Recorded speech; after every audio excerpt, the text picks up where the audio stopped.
ठीक है भाई, जब ले ही रहे हैं कार तो वाई नॉट एसयूवी। जब आप एक्सप्लोर करो, नहीं ये भी ठीक है, नहीं ये भी ठीक है, नहीं उस पर ये ज़्यादा अच्छा है, थोड़ा सा ज़्यादा लग रहा है, बट ठीक है। अभी जस्ट मैं अपनी फैमिली के साथ रायपुर से बिलासपुर से रायपुर आई हूँ, तो बहुत आराम से है। इनफैक्ट हमने ये सीट फोल्ड करके एक साइकिल भी लेके आई है अपने बेटे की। और लेकिन हाँ, थोड़ा सा एक इशू मुझे समझ में आता है, जब मैं इसको सेकंड से थर्ड गियर में शिफ्ट करती हूँ ना, तो एक पावर का जो बात कर रहे थे, पावर में थोड़ा सा तो है, मुझे बहुत ज़्यादा एक्सपीरियंस तो है नहीं बहुत सारी गाड़ियों का, पर जब मैंने चलाई थी नेक्सॉन और जब मैंने चलाई थी 3XO, उसमें आप चलाते ही आपको लगेगा कि वाओ। शुरू में उन्होंने मुझे क्लेम किया, जितने में हमारी बात हुई, जितने में हमारी डील हुई, तो मैंने उतने पे कर दी, थोड़ा सा एक्स्ट्रा अमाउंट पे कर दिए थे, बट वो रिफंड में उन्होंने बहुत टाइम लगाया और अभी तक थोड़ा अमाउंट अभी भी बैलेंस है, तो I am not happy with that. Hello guys, आप देख रहे हैं CEO फॉर कार्स और सामने आप देख पा रहे हो Hyundai Venue और आज के जो स्पेशल गेस्ट है अर्चना मैम। तो ओवरऑल एक्सपीरियंस जानेंगे कि वेन्यू क्यों चूज़ किया मैम ने और क्या ओवरऑल एक्सपीरियंस रहा है। मैम ने बहुत टाइम तक तो इस गाड़ी को नहीं चलाया, हाल ही रिसेंटली लिया है मैम ने गाड़ी को, लेकिन वो आपको क्लैरिटी दे पाएंगे, साथ ही साथ वो आपको बता पाएंगे कि क्या आपको वेन्यू में जाना चाहिए कि और कौन कौन से ऑप्शन मार्केट में अवेलेबल है। अर्चना मैम, आपका बहुत बहुत स्वागत है सबसे पहले तो। हेलो मैम, ऑडियंस को ये बताइए मैम, क्या बजट आपने रखा था गाड़ी लेते वक्त और कौन कौन सी गाड़ी में आपने एक्सप्लोर किया? ओके, सबसे पहले तो मैंने बजट जो रखा था गाड़ी का वो अप्रॉक्सीमेटली 10 to 12 भी था। ओके। 10 के मुझे ये गाड़ी वेन्यू जिन्होंने सजेस्ट करी, तो मुझे इस बजट पे, अपने 10 लाख के बजट पे सारे फीचर्स जो मेरे रिक्वायरमेंट्स थे वो फुलफिल हुए। कार में इंटरेस्ट कब है? जनरली ये चीज़ बॉयज़ को रहता है और कहीं ना कहीं आपके थ्रू फीमेल भी कहीं ना कहीं कनेक्ट कर पाएंगे। कार के लिए एंथुसियास्ट तो मैं यू कैन से कि मैं पहले से थी, जब से मुझे लगा कि नहीं कार्स लोग चलाते हैं। मेरे घर पे जब मेरे भाई लोग चलाते थे, मेरे डैड जब उन्होंने ओन की कार, तो मुझे लगा कि मुझे क्यों नहीं आती कार चलाने, I must drive. So just after getting adult मुझे लगा कि मेरी अपनी कार होनी चाहिए। सो मैं कार के लिए बहुत पैशनेट थी। मैं चाह रही थी कि ऐसी कार हो जो मुझे बहुत ज़्यादा मेरे बजट पे अफेक्ट ना करे, जो मेरा मंथली का जो एक सेट बजट है। सो मंथली एक्सपेंस मैं चाह रही थी कि मेरे कुछ EMIs के साथ साथ इस कार की भी EMI निकल जाए साथ में। सो उस बजट को देखते हुए मुझे ये मेरे बजट से, मतलब मेरे बजट को सूट किया। थोड़ा सा ऊपर तो ऑफ कोर्स मैं गई, क्योंकि मैं चाह रही थी कि कुछ 8 लाख 7 लाख में मुझे एक्स्टर जो आती है इसकी, उन्होंने वो भी सजेस्ट किया, बट वो भी एक कॉम्पैक्ट SUV है।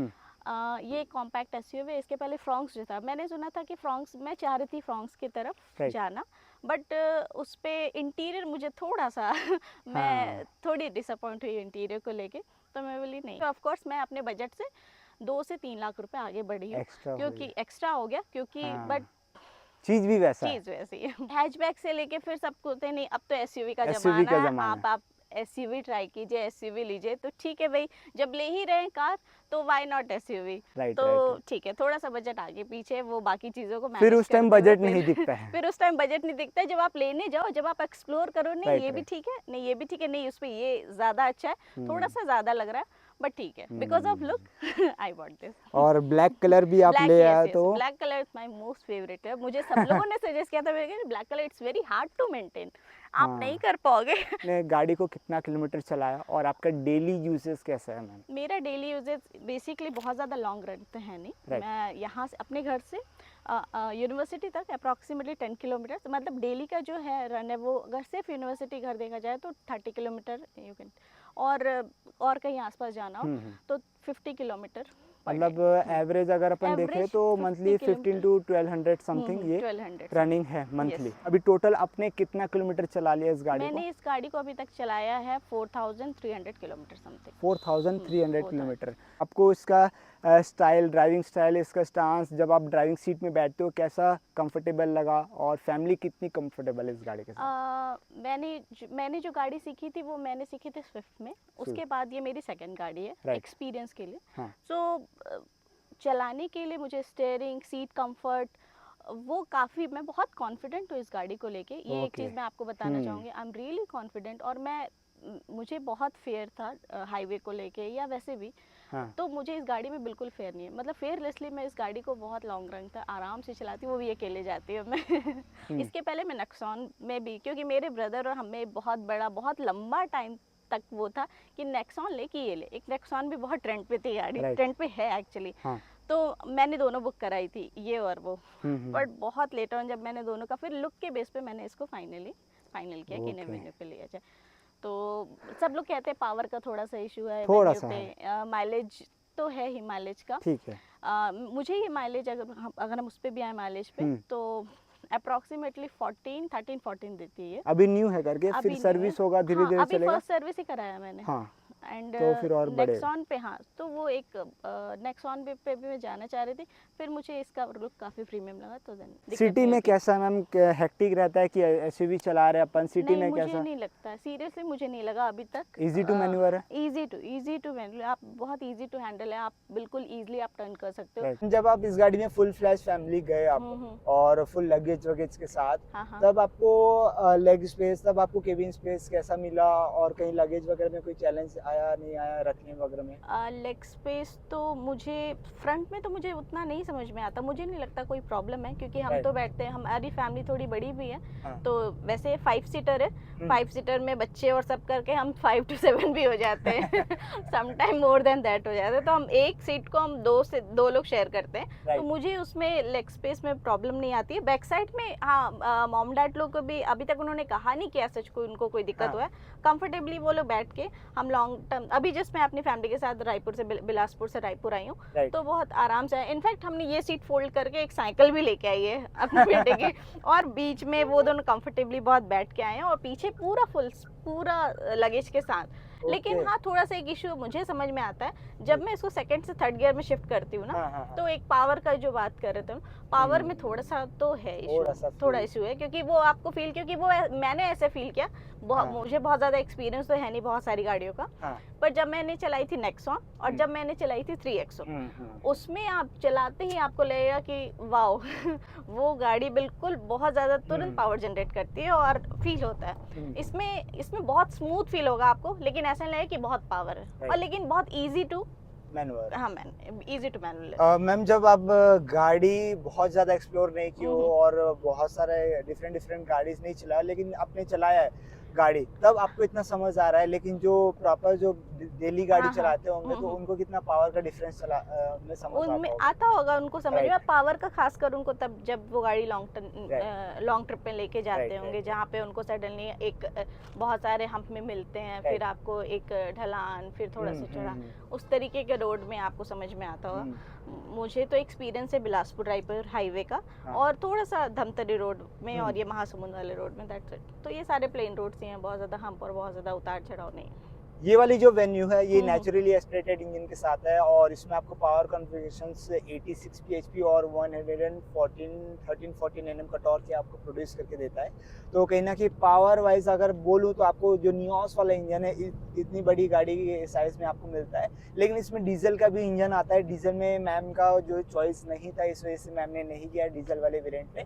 टर्बो वाला भी आता है, पर वो 1 लीटर के कॉन्फ़िगरेशंस के साथ आपको मिलता है। मैम, जब आपने ओवरऑल आपका एक्सपीरियंस ये रहा, और जब हुंडई का सर्विस कैसा, मैम सर्विस सेक्टर की अगर बात करें, सारे ब्रांड्स में कुछ ना कुछ रहता है, आपको क्या फील हुआ जब आप गाड़ी डिलीवरी लिए, जब आपने फर्स्ट सर्विस में दिखाया, क्या फील कर पाए आप? गाड़ी लेने से फर्स्ट सर्विस तक का जो मेरा जर्नी है और मेरा एक्सपीरियंस है हुंडई के साथ, Right. शुरू में उन्होंने मुझे क्लेम किया, जितने में हमारी बात हुई, जितने में हमारी डील हुई, Right. सो मैंने उतने पे कर दी, थोड़ा सा एक्स्ट्रा अमाउंट पे कर दिए थे, बट वो रिफंड में उन्होंने बहुत टाइम लगाया, और अभी तक थोड़ा अमाउंट अभी भी बैलेंस है, तो I am not happy with that. थोड़ा सा उनके साथ एक इशू है, पर हाँ, जब गाड़ी मैंने जिस डेट पे मैंने जितने टाइम कहा, क्योंकि मैंने पंडित जी से मुहूर्त भी निकलवा लिया था, मुझे एग्जैक्टली 12 से 1 बजे के बीच में गाड़ी चाहिए, Right. तो उन्होंने बिल्कुल रेडी करके रख दिया था। 12:45 में मैंने गाड़ी शोरूम से ले ली, और अपने मुहूर्त के हिसाब से, तो वो एक एक्सपीरियंस ठीक था थोड़ा सा। और फर्स्ट सर्विसिंग में भी उन्होंने मुझे सेम डे पे विद इन 2-3 आवर्स उन्होंने मुझे गाड़ी दे दी, तो अभी तक का तो एक्सपीरियंस ठीक है। ओके मैम, आपने पावर का थोड़ा सा बताया, पावर उसके का, अलावा हाँ। अपार्ट फ्रॉम दैट और कुछ चीज़ गाड़ी में कुछ चीज़ फील होता है कि ये चीज़ होना चाहिए था गाड़ी में? हाँ, मुझे लगता है कि इस गाड़ी में रियर कैमरा होना चाहिए था ओके। इस बजट में, क्योंकि इस हाँ। बजट में 3XO में आप राइट। इस बजट में जाएंगे 3XO में सारी चीज़ें, आपको परफेक्ट। कुछ भी ऐड नहीं करवाना है। इसमें आपको रियर कैमरा ऐड करवाना है, जो इसमें नहीं है। नहीं है। और मुझे लगता है कि आपको इस मॉडल पे आपको हाइट एडजस्टमेंट देना चाहिए, जो कि एक बेसिक, मतलब जो एक रिक्वायर्ड फीचर है। बेसिक का तो नहीं पता, रिक्वायर्ड फीचर है जो मुझे लगता है होना चाहिए, रियर कैमरा। और ये बाकी आपको एडिशनल आप जितना आप इन्हांस कर सकते हो वो तो आपके ऊपर है। ये 2 बेसिक चीज़ें होनी चाहिए थी, जो कि मुझे अभी करवानी है, मैंने करवाया नहीं अभी। क्योंकि 10 लाख एक हुँ। डिसेंट अमाउंट नहीं है, क्योंकि जो भी फर्स्ट टाइम गाड़ी लेंगे सोच समझ के लेंगे, तो रियर कैमरा इतने सारे फीचर्स दे रहे हैं, सनरूफ दे रहे हैं, सनरूफ स्क्रीन दे दे रहे हैं, रहे हाँ, हैं। रियर कैमरा देना रियर चाहिए कैमरा था। बहुत बड़ा हुँ। अमाउंट वाला चीज हुँ, नहीं हुँ, है। हुँ। तो कहीं ना कहीं वो सारी चीज छोटे छोटे जो कॉस्ट कटिंग दिख जाते हैं गाड़ी में, वो तो दिख कहीं ना जाते कहीं हैं। वो सारी चीजें नहीं होनी चाहिए। उसके अलावा और कुछ ग्लिच मैम Hyundai की गाड़ी में जनरली ऐसा फेस तो मैंने आज तक नहीं किया, हाँ, क्योंकि हाँ, हाँ। मेरे घर में भी 2-3 गाड़ियां हैं रिलेटिव्स के यहाँ, और मेरे घर में भी खुद है 10-12 साल हो गए Hyundai की गाड़ी रन करते हुए। ओके। तो टेक्निकल ग्लिच तो मैंने किसी भी चीज के फेस नहीं किया। आपने कुछ फेस किया है? अभी तो मुझे लगभग 2 महीने हो रहे हैं। मुझे हम्म। टेक्निकल ग्लिच तो मुझे नहीं समझ में आया, अभी तक राइट। तो नहीं है ऐसा कुछ। फर्दर हो सकते हैं तो बात अलग है। मैम, क्या सजेस्ट करना चाहेंगे ऑडियंस को, ये गाड़ी बजटफुल के हिसाब से लेनी चाहिए कि और कौन कौन सा ऑप्शंस बेटर हो सकता है? मुझे तो, मैं अपने एक्सपीरियंस से कहूँ तो दिस गाड़ी गुड विद दिस बजट, और ले लेना चाहिए, लेकिन अनलेस अगर आप माइलेज के लिए बहुत ज़्यादा कंसर्न ना हो, राइट। क्योंकि माइलेज में आपको आपके पॉकेट में थोड़ा सा असर करेगा, जो कि बहुत बड़ी बात है, राइट। तो अगर आप माइलेज को थोड़ा सा साइड में रख के एक अच्छी गाड़ी, एक फ्रेंडली गाड़ी जिसको आप बहुत अच्छे से आप कंट्रोल कर सकते हैं, मेंटेन आपके ऊपर है, मेंटेनेंस कर सकते हैं, तो बिल्कुल आप वेन्यू की तरफ जा सकते हैं। बहुत अच्छा फील देती है गाड़ी, जो कि अभी तक मैं तो बहुत रॉयल फील करती हूँ जब मैं इस गाड़ी को चलाती हूँ। मुझे इसका इंटीरियर बहुत पसंद है, एक्सटीरियर बहुत पसंद है, तो ऑफ कोर्स लोगों को जाना चाहिए इस गाड़ी पर हाँ, शायद इसके अपडेटेड वर्जन में 2025 वाले मॉडल में वो रियर कैमरा के साथ दे रहा है। अगर उसके साथ देते हैं तो this definitely you should go for it. Okay ma'am, बहुत बहुत धन्यवाद मैम अपना एक्सपीरियंस शेयर करने के लिए, और थैंक चलाइए यू। मैम। और लॉन्ग टर्म मैम का ओवरऑल एक्सपीरियंस आगे भी शेयर करेंगे। मैम को अभी बिल्कुल, बिल्कुल। 4300 प्लस किलोमीटर मैम ने चलाया है इस गाड़ी के साथ, और मैम का ओवरऑल एक्सपीरियंस ऐसा रहा इस Hyundai Venue के साथ। आपका क्या है या नहीं है, वो आप एक बार कमेंट में बता सकते हैं। कौन सी गाड़ी फेवरेट लगती है, कौन से चलाने में मज़ा आता है? फिलहाल पावर में बस कमी है, बाकी फीचर्स में कोई दिक्कत नहीं है। आपको डिग्रेडेड वाला फील नहीं आएगा इस गाड़ी को चलाओगे। और एक चीज़ Hyundai Kia की ये सबसे खासियत है, कोई भी आप गाड़ी चला लो, मारुति चला लो, स्मूथनेस उसमें आपको उतना चीज़ बेटर वे में, बटर जिसको बोलते हैं, वो ऐसा कुछ नहीं मिलने वाला है, Hyundai की गाड़ी में आपको मिलता है। तो ठीक है गाइस, होप करता हूँ कि आपको वीडियो पसंद आएगा। पसंद तो लाइक शेयर सब्सक्राइब जरूर से कर देना। कैसा लगा ये ओनरशिप एक्सपीरियंस, मैम का गाड़ी में इंटरेस्ट और मैम का ओवरऑल एक्सपीरियंस कमेंट में जरूर से बता देना। मिलते हैं एक और ऐसी नए वीडियो के साथ, तब तक के लिए गुड बाय।